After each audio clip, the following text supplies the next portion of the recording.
Planning a fishing trip shouldn't feel like a full-time job. With fishingbooker.com, you can find and book the perfect fishing trip within minutes. Fishingbooker.com connects you with trusted fishing captains around the world. Booking is fast, easy, and secure, with access to verified customer reviews, loyalty rewards, and around-the-clock customer support. Everything you need to book with confidence is in one place. So head to fishingbooker.com and start planning your next fishing adventure today. All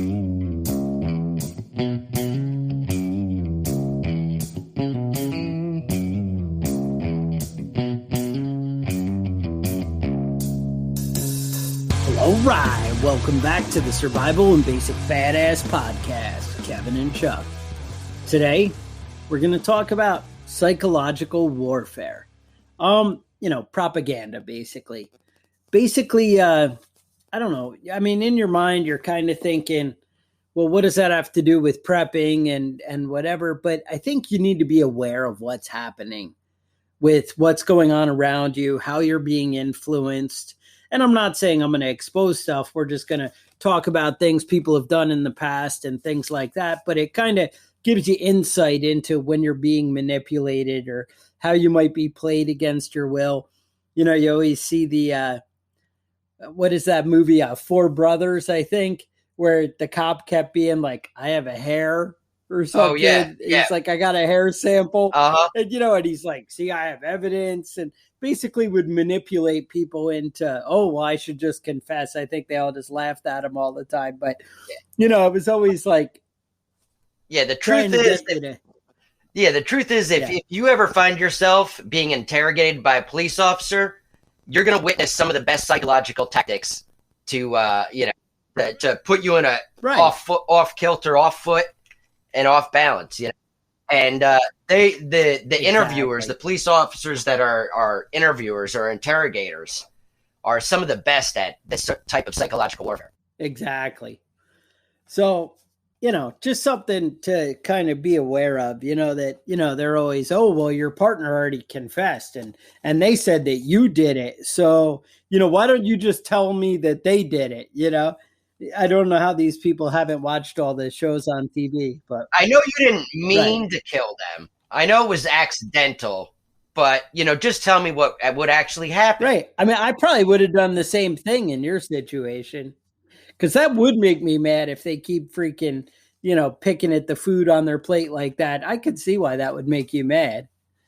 You got to stab them in the eye with a fork, I mean, that's your moral duty. You didn't have any other option. Yeah, just sign this paper that's what you did. And we can just get over with this and we'll both go home and, whatever. Yeah, your new home's going to be in the back here, but, we'll both go home.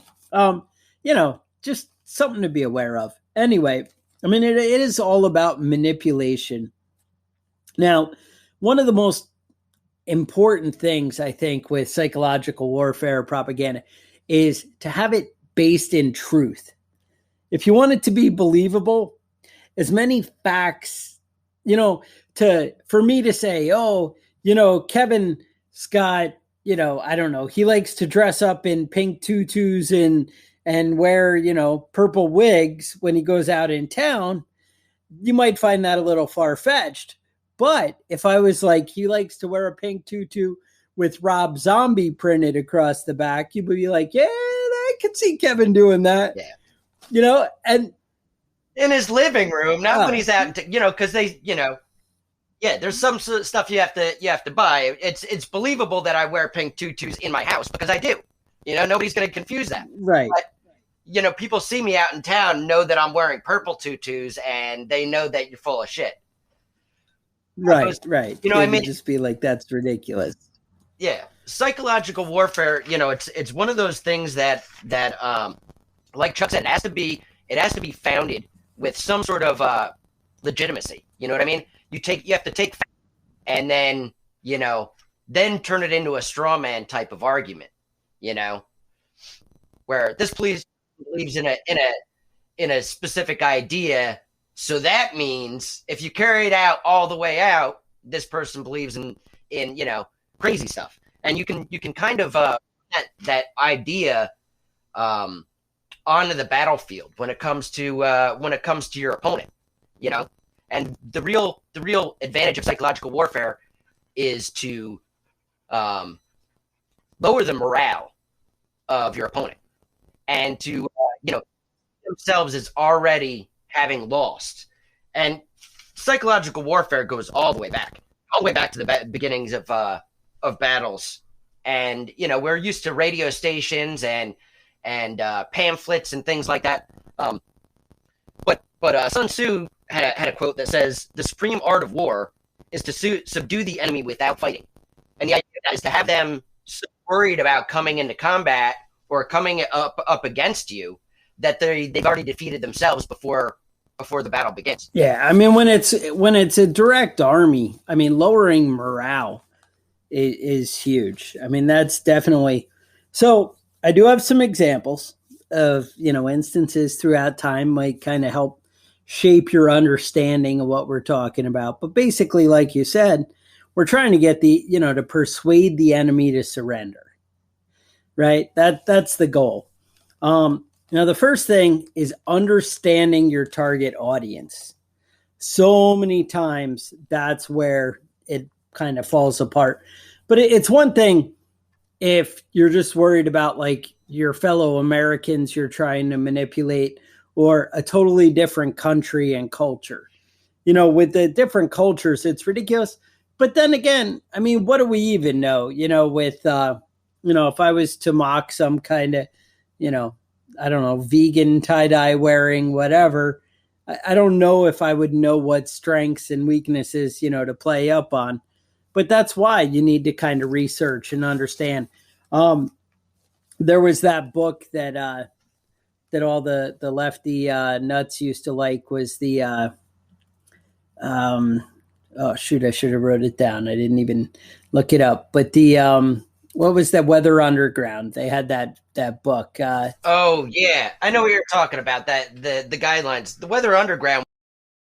They really mastered that psychological warfare type of thing, though. A few pipe bombs and a few like kidnappings that were poorly done were used for like great effect for psychological reasons. Right. But anyway, I do have lots of good stuff here. I mean, we used to drop have balloons that would float in enemy lines, and we'd have pamphlets and whatever. The Germans used to do that kind of thing and actually float balloons over to us. They basically mocked, the incompetency of the leaders and generals. That you can't win, all hope is gone. POWs, right? POWs eat better than German soldiers do, or was one that we sent back the other way. We ended up using that later in the Gulf War too. The Korean War, the Korean War was a whole different thing because we didn't really understand.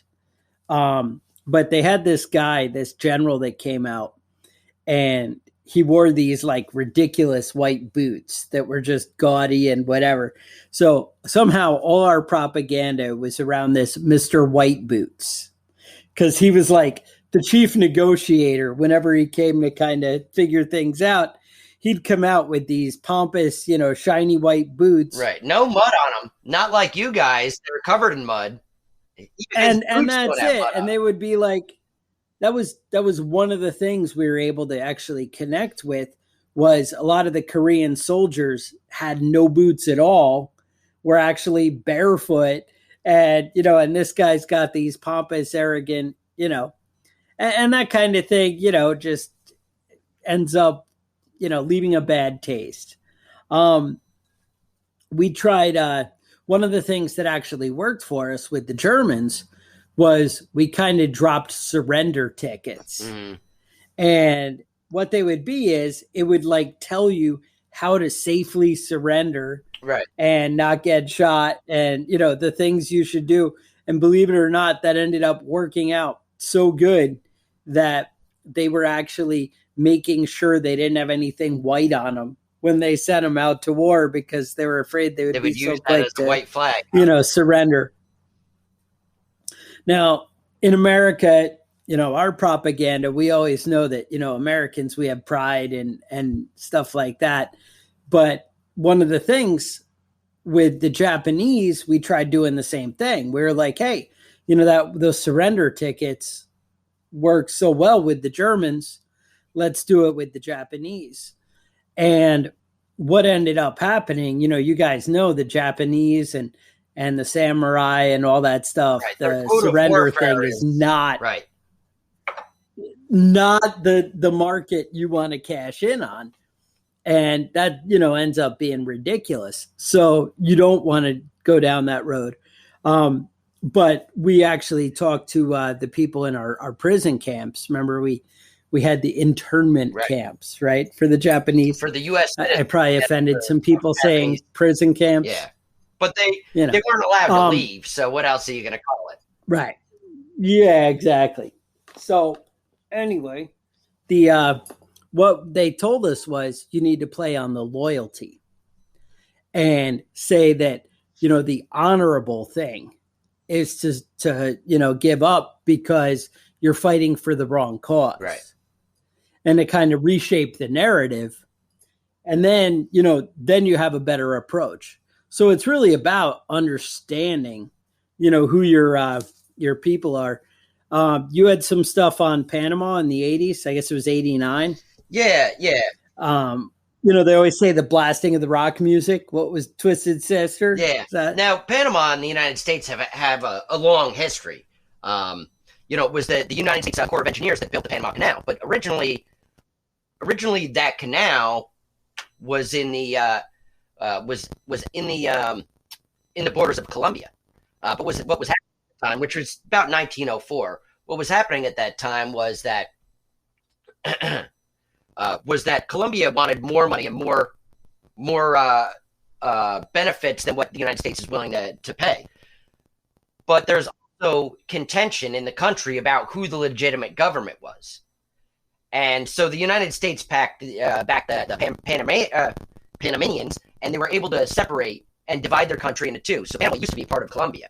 And this is under Theodore Roosevelt. And he was really the first president that tried to use the legitimacy and the wealth of the United States to influence other countries. And he was able to do that masterfully in South America and in Central America. And so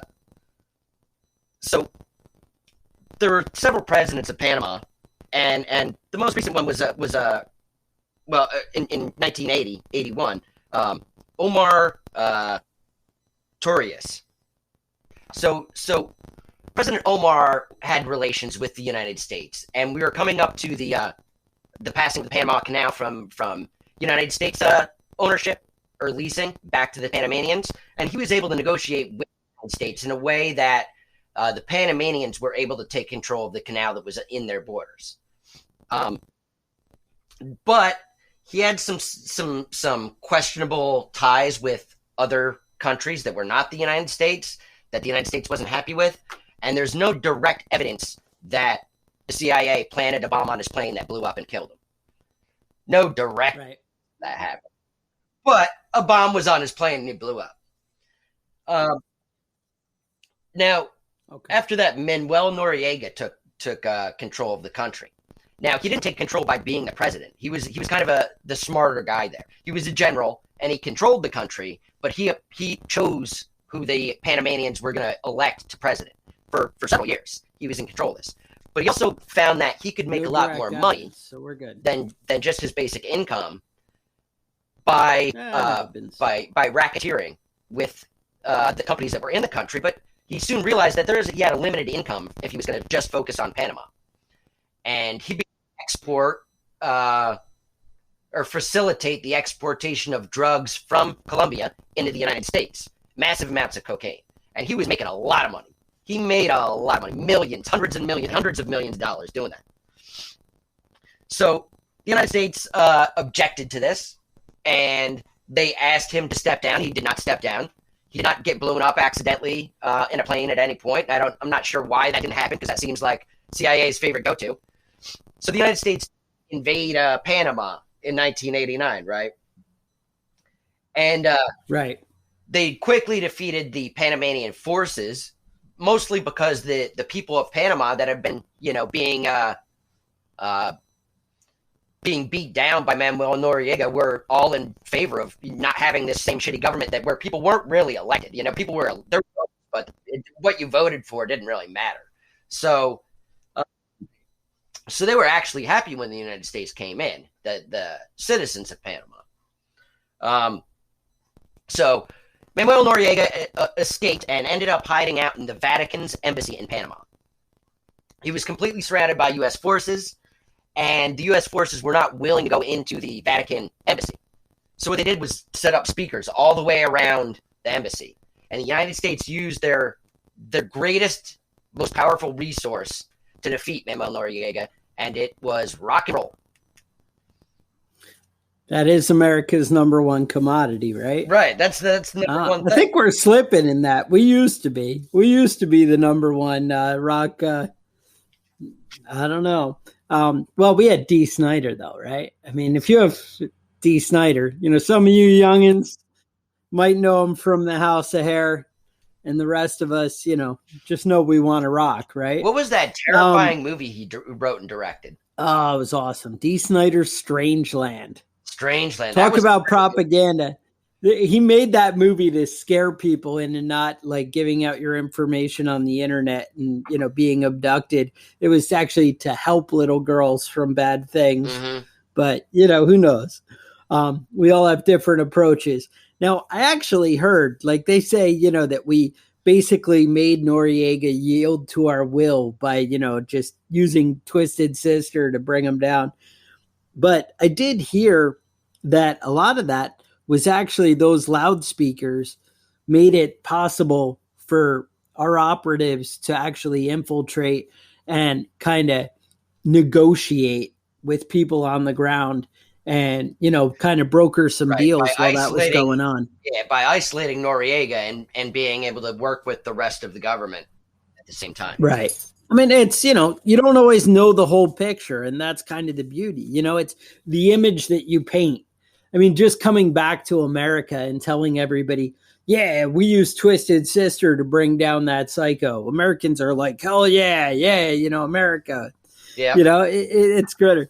One of the other great ones that I really liked was the BBC during World War II would offer helpful English phrases to Germans. Okay. And they would teach them because when they were occupying France, they would get the BBC and they would be like, all right, here's how you say it in German. This is something you might want to, learn the English words. And they would use nice phrases like, help, I'm burning alive. Oh, nice. I love it. Something you want to learn, right? I've never heard that before. That's good. My ship is sinking. Please save me. They had all these fun phrases they could, learn and might need to be implemented a little bit later. Right. So I thought that was pretty cool. They also, they did some stupid things. Like they said that the Japanese actually drew these little cartoon pictures, and they ended up, their downfall, believe it or not, was that they ended up being too lifelike and realistic. And I'll tell you why. So what would happen is it would have a picture of like a Jewish guy with glasses and looking like a banker and whatever. And it would say, while you guys are out here fighting the war, the lecherous Jews are at home having sex with your women. Well, they would have these beautiful naked women with their breasts all exposed and everything in the pamphlet.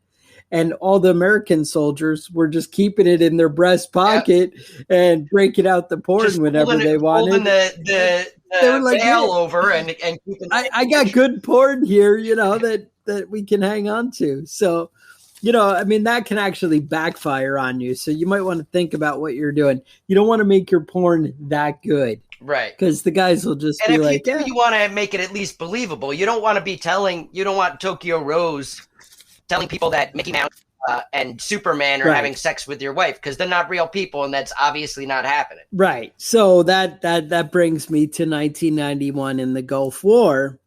The Iraqis had Baghdad Betty, who would give a radio broadcast. And she would say the same thing that you were just saying is, well, you guys are out here fighting the war. Your wives are at home sleeping with major American celebrities like Mel Gibson and Bart Simpson. Bart Simpson fucking your wife. Yes. How's that feel? Just how's that? Yeah. I mean, that's the kind of thing. So you need to have an understanding of your opponent if you're gonna use psychological warfare effectively. And obviously that comes down to a lot of things in combat and warfare, but it's also something that you should pay attention to in real life, because people do try and use psychological tricks on you in your everyday life, just to get the upper hand on things. And you need to be aware when it's happening and, what they're trying to accomplish. And you can really get a lot of insight if you see that that's happening with somebody you're dealing with. Well, you can get a lot of insight. I think we need to take a step back sometimes and kind of ask yourself, well, why are they saying this? What do I believe? What is my understanding? How is my mindset shifted? I mean, we see how much that keeps happening, in modern day with our own stuff, but go on. Mm-hmm. Right. And we see a lot in everyday life with, things like Fox News and MSNBC. A lot of their pieces are very opinionated, and maybe those opinions, coincide with your opinions already, but maybe those opinions are, there to work on your mind as far as, believing certain things about certain people and thinking of them in a certain light. We use it a lot in modern politics. What? There is no manipulation in politics. Well, one of the ones that I think is the best example is Arnold Schwarzenegger in Pumping Iron. Do you remember the movie Pumping Iron? I love the movie Pumping Iron. And if you wanted to learn how to defeat your opponent, Pumping Iron is the movie for you. Yeah. And we're not talking about by being built and muscular, although that is what Pumping Iron is about. But the lesson you can take away from that is how to defeat your opponent through propaganda and psychological warfare. And the king of psychological warfare is the governor. Right. Mr. Schwarzenegger, he was Mr. Olympia 6 times in a row. Is that right? I think it was. I don't know, a lot of times. And the film Pumping Iron came out. He was up against the Incredible Hulk, Lou Ferrigno. And just took side-by-side pictures of Lou Ferrigno and Arnold Schwarzenegger. I don't think there's a lot of question. I think Lou Ferrigno was at that point much larger than Arnold Schwarzenegger. He was much larger, but Schwarzenegger had the chiseled, defined. Right. But, if you were to take measurements on everybody, I think that Lou Ferrigno would come out on top. But that's not what wins. That's not how you win, a contest of masculinity. There's a self-confidence. And by chipping away at Lou Ferrigno's self-confidence, yes, leading up to the competition, Arnold Schwarzenegger was able to win. And if you watch that movie, you can see all the little sneaky tricks he did, all the games he played with Lou, that ended up making him 6-time Mr. Olympia.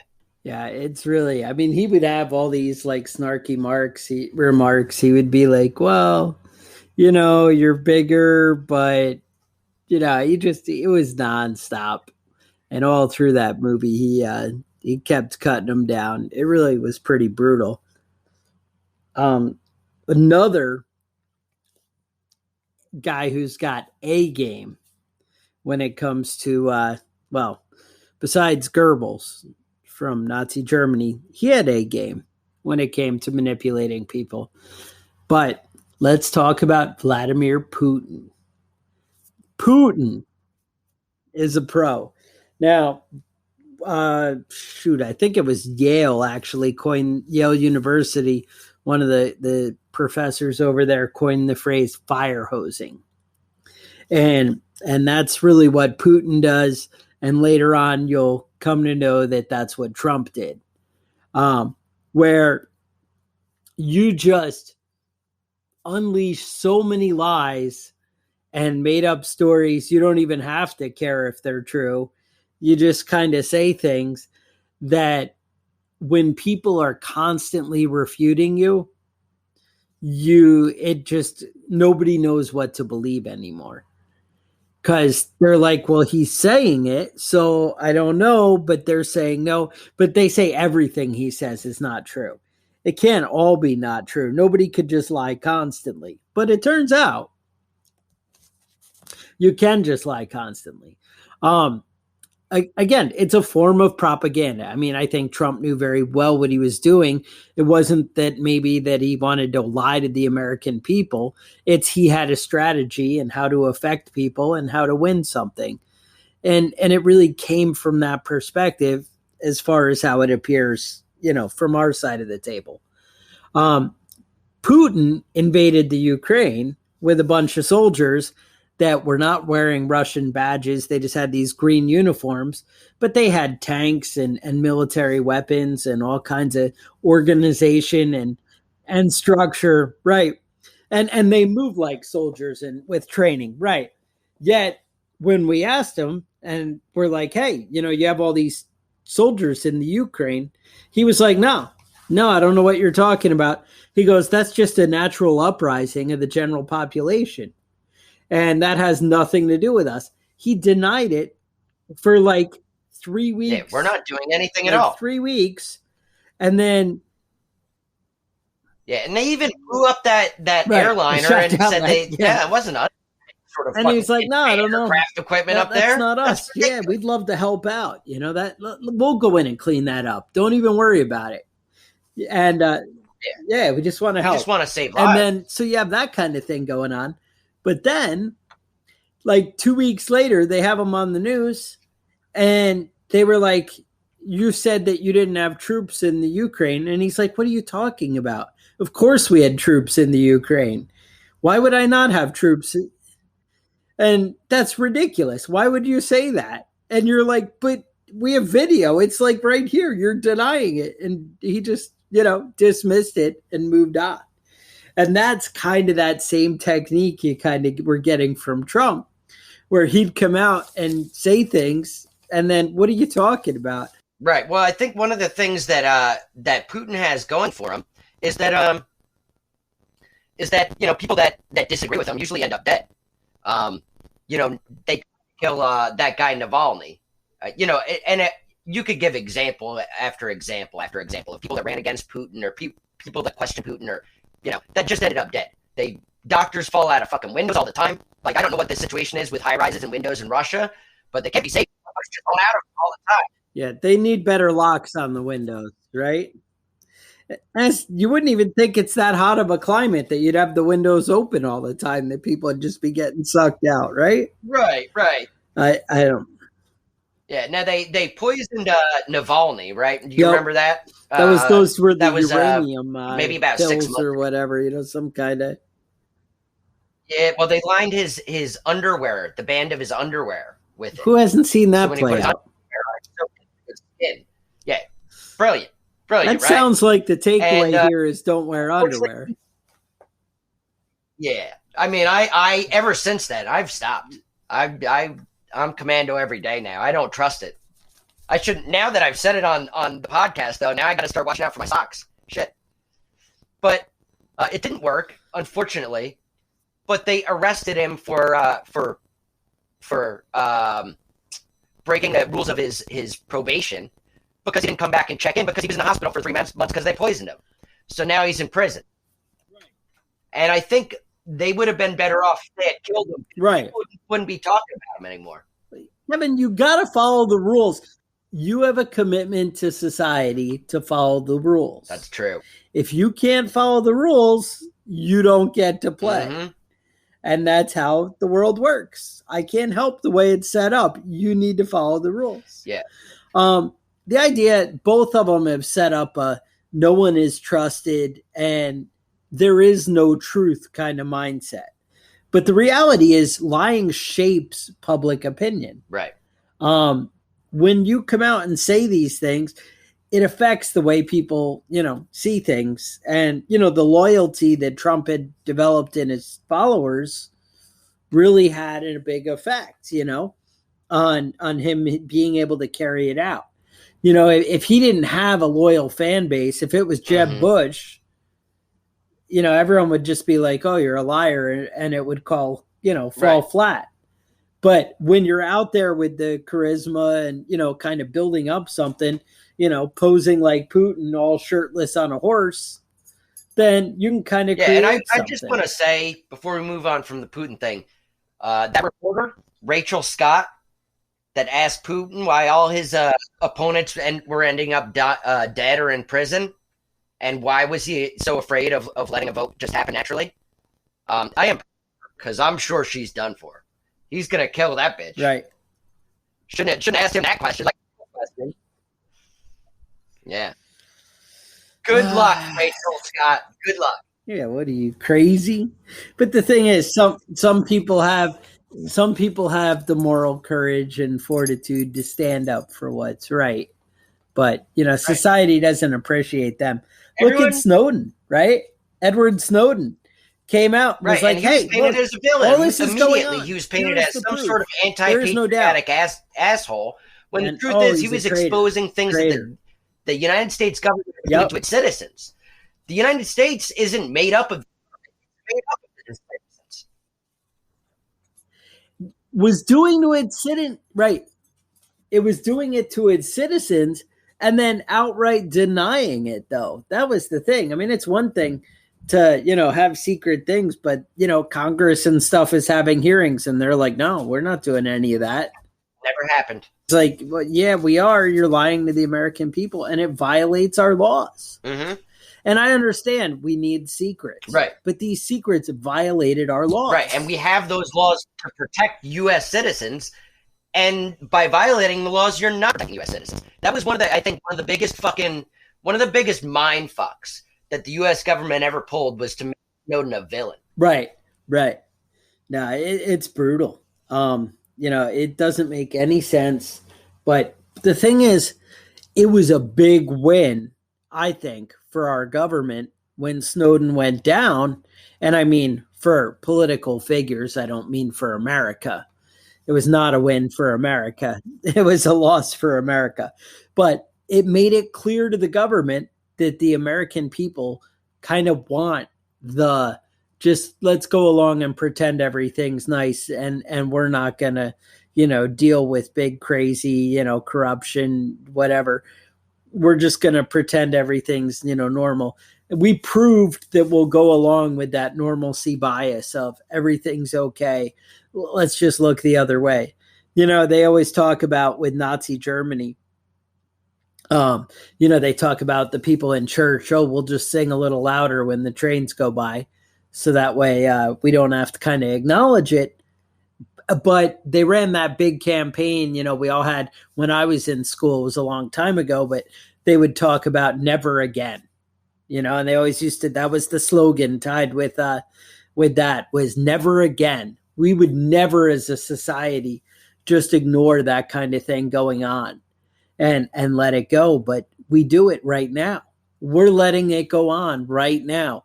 There is mass genocide of Christians all throughout the Middle East, and we just ignore it. We're like, whatever.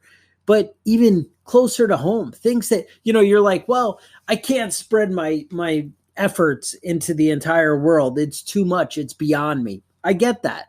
I understand you want to affect things you can actually change, and worrying about something a million miles away. All right, I can't do that. But what about all the child abductions and things that we ignore in the United States? All the trafficking and stuff that goes across the border. And I don't mean people who want to, come to America, coming across the border because they want to come and work here. I'm talking about people being trafficked into the sex trade and things like that, where they don't have a choice and they're going against their will. And we just let those things go and turn a blind eye because we're like, well, yeah, but, I don't know about that. And it never makes the news story. It never, nobody cares about that kind of thing, but the people it happens to are trying to, scream from the rooftops and nobody cares. Right. They made the last Rambo about it. He tried. I'll throw Stallone some props on that, Mm-hmm. Right. Because nobody brings it to the attention. And my point is, you don't need to care about my issue or whatever. We're just saying, be aware of not just going along with what they want you to believe, what they want you to think is acceptable and normal. And, hey, this is good. Make sure you know for yourself. You think you can't be manipulated, that our schools aren't manipulating our children, and I'm crazy and wacky for saying that. But how many kids now don't know what sex they are, right? Right. We're getting all this stuff coming up. They're all confused. 5-year-olds are crying, and I don't know if I'm a boy or a girl, and this ridiculous nonsense. But we didn't have that 10 years ago. Right. Why? Did you think we were coming to that? No, you didn't see it coming, because it's that slow change. And now they're working vigorously, through TV, the media, all the different things. And it changes the social contract. And, and whatever. I mean, you be what you want to be. But as much as I let that go, like, that was one of the things, was a lot of people, when they were raising their kids, they said, well, they're really taking away the morals from our children in school, but it doesn't matter because I'm going to teach my kids morals at home. Mm-hmm. And that's fine. But the more we let that go, it ended up building and building until, it became some giant monster where there's no semblance of morality, with the kids now in schools. And I'm talking about the masses, the whole. Right. The average, that curve, that needle, that line has been shifted, and we can't get that back because we let things slip. Mm-hmm. And you have to constantly be a beacon for what you believe in. Right. You don't need to believe what I believe, but you need to defend what you think is right. And be on top of that, and just be careful about who's manipulating you, who's shifting the agenda. Look at where it's going. That's why, people get so offended and so outraged, because it's, hey, doesn't everybody see this big shift going? Doesn't everybody see that we're being changed with who we fundamentally are? And it matters. But, as a society, we need to decide the direction we want to go and not let a few individuals. One of the things, they always say with collectivism and socialism is, they say, well, it's the individual isn't more important than the greater good. But you got to remember, the way they frame the argument is there's society and there's the individual. Well, the individual, I know who that is, because that's me. I'm the individual. Kevin, you're the individual, right? But society, they want it to be this abstract greater good. But you know what? You know who's deciding the rules for society? It's individuals. That's right. It's the elected officials who are not necessarily representing the people. They aren't necessarily representing the values of everyone as a whole. They're representing the values of the people who gave them money.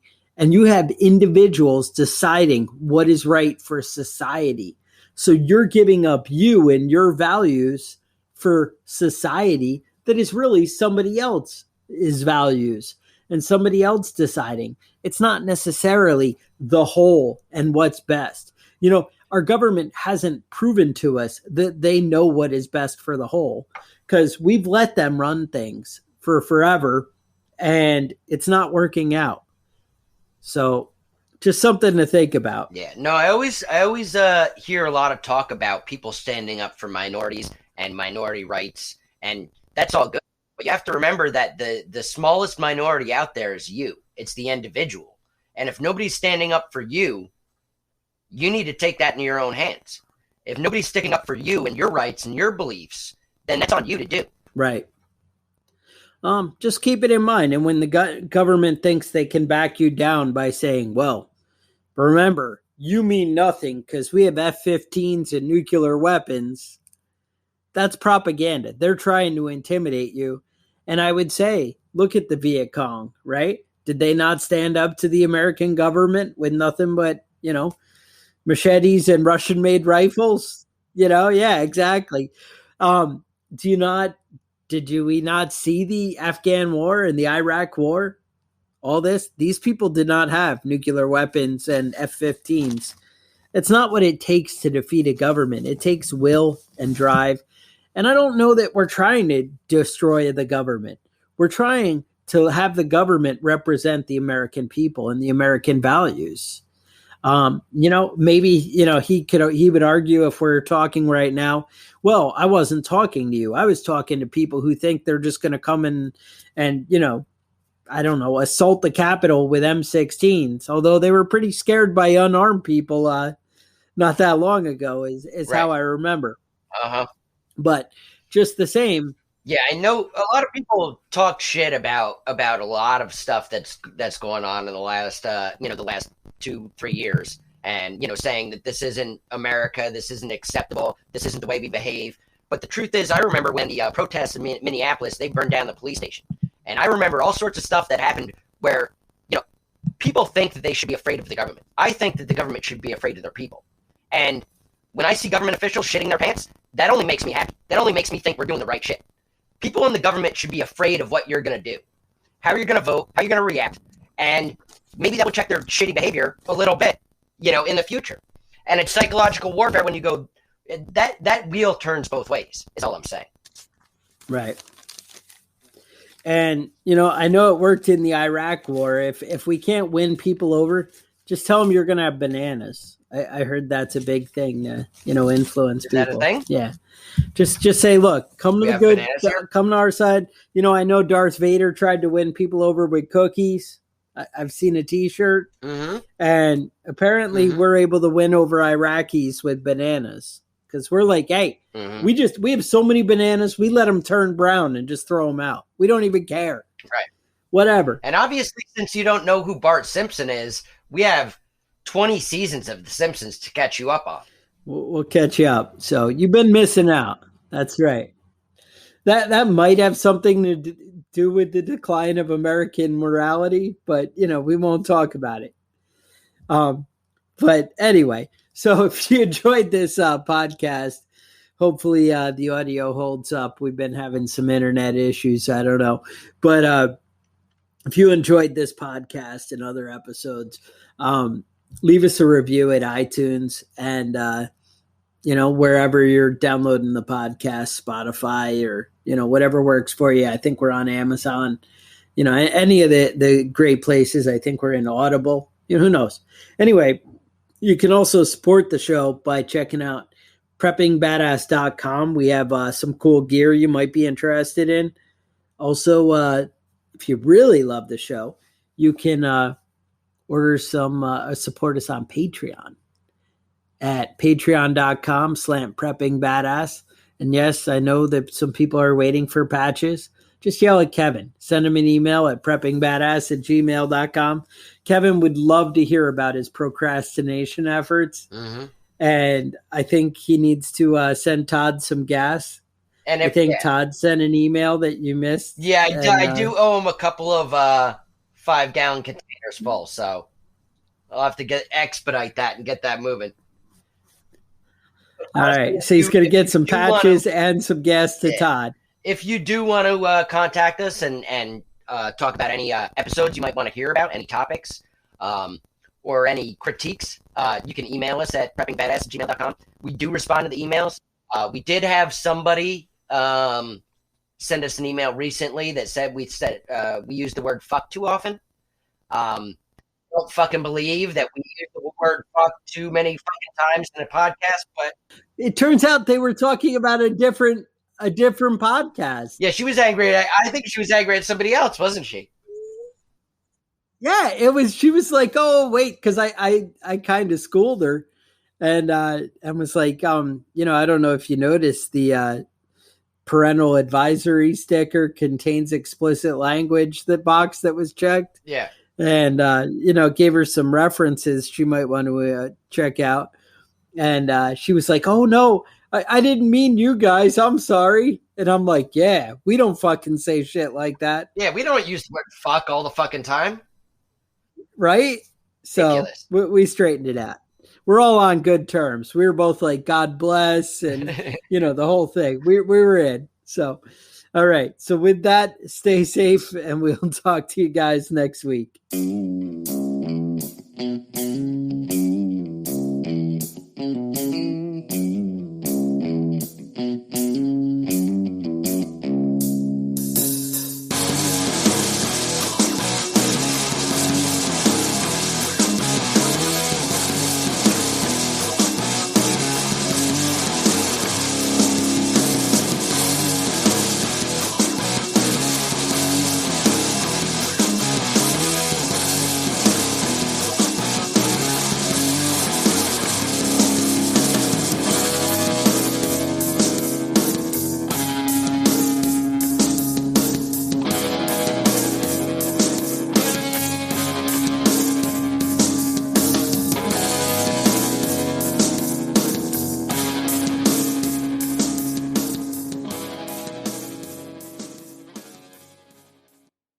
Planning a fishing trip shouldn't feel like a full-time job. With FishingBooker.com, you can find and book the perfect fishing trip within minutes. FishingBooker.com connects you with trusted fishing captains around the world. Booking is fast, easy, and secure, with access to verified customer reviews, loyalty rewards, and around-the-clock customer support. Everything you need to book with confidence is in one place.